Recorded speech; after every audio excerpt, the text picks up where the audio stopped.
The story of 15th-century English queenship began in February 1400, when Joan of Navarre, Dowager Duchess of Brittany, was residing at de la Motte, her chateau at Vannes, and received a proposal of marriage from Henry IV.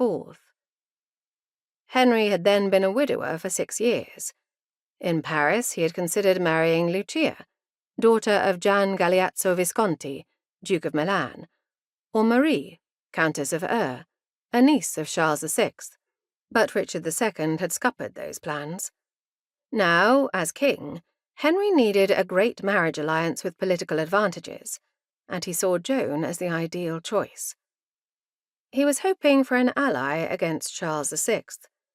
Brittany seemed ideal, as it enjoyed virtual independence from France, while owing fealty to its king, and dynastic blood ties between Brittany and England were close.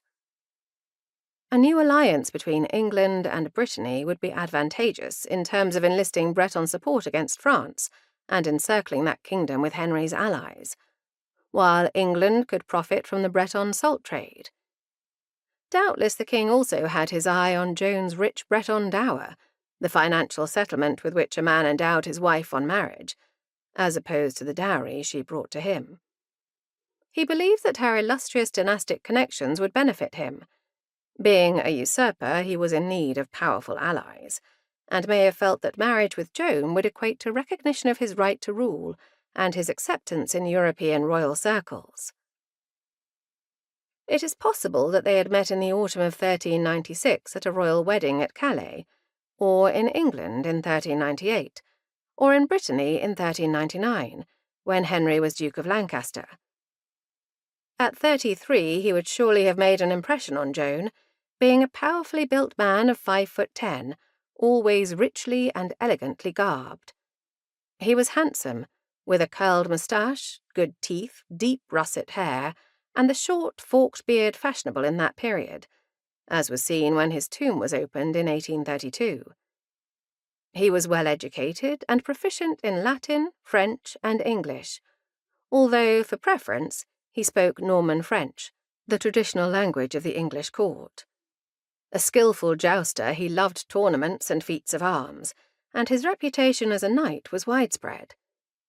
Devout and markedly orthodox in his religious views, he had been twice on crusade, first in 1390 with the German Order of Teutonic Knights against Lithuanian pagans in Poland, and then in 1392 to Jerusalem.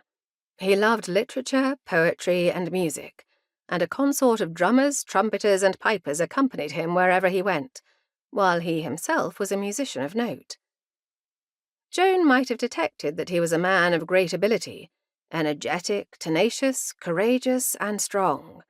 He was popular and respected, having a charismatic personality, being humorous, courteous, even-tempered, generous, reserved, and dignified.